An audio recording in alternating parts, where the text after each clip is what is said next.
Too often people either get stuck in the immediate term or we start thinking so long term that it prevents us from planning. So we really did a deep dive into geopolitics, how the world is changing. We talked about biofuels, we talked about livestock development, we talked about sustainability. Really 4 things that will drive our region and I think really drive the prosperity in our region over the next 5 years.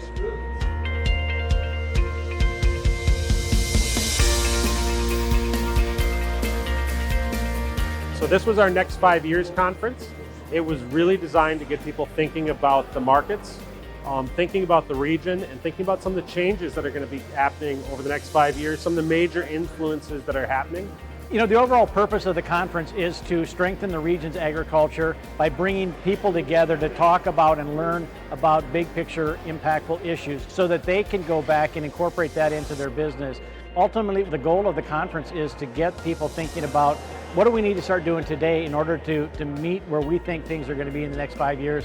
This was a fantastic day of businesses, farmers, agribusiness getting together and just learning a little bit more about what might be coming at us the next 5 years, get an understanding of the geopolitical science world, what's happening around the globe.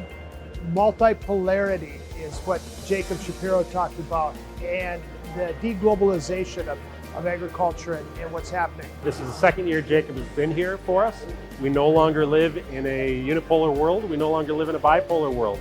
We're living in a multipolar world, and that's having some pretty serious ramifications on how we trade, how we do business.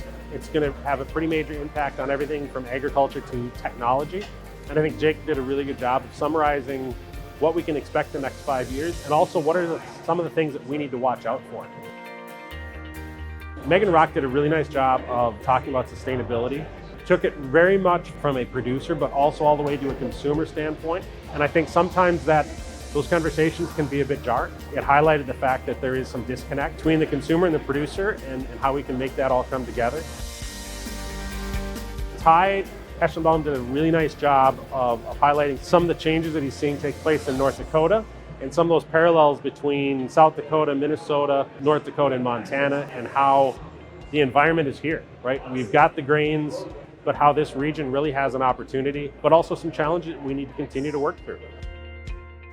Larry Lemaster did a really nice job talking about some of the renewable diesel plants coming online within the United States. We are already facing some steady increase in demand, and so far the market and the U.S. farmer, the U.S. ag industry is stepping up just as we've always stepped up to help feed a world. We added the farmer panel this year, and so we asked 3 producers from across the region and asked them what are they taking from the conference that's going to be impactful for their business, because ultimately everybody else in the audience is impacted by production agriculture in some way. So knowing what those farmers think and what they see as steps that need to happen in the future is important to the overall region's agriculture. I really liked Greg Sabolik's comments about we're all doing this for the same purpose, and it's really to have a community and vitality and something for our children and our grandchildren. So if we're all in this for that reason, can we all get along and be working together to get there together as a team? This conference and our goal in agriculture should be, we've got all the elements in place. We can help solve a lot of the world's problems.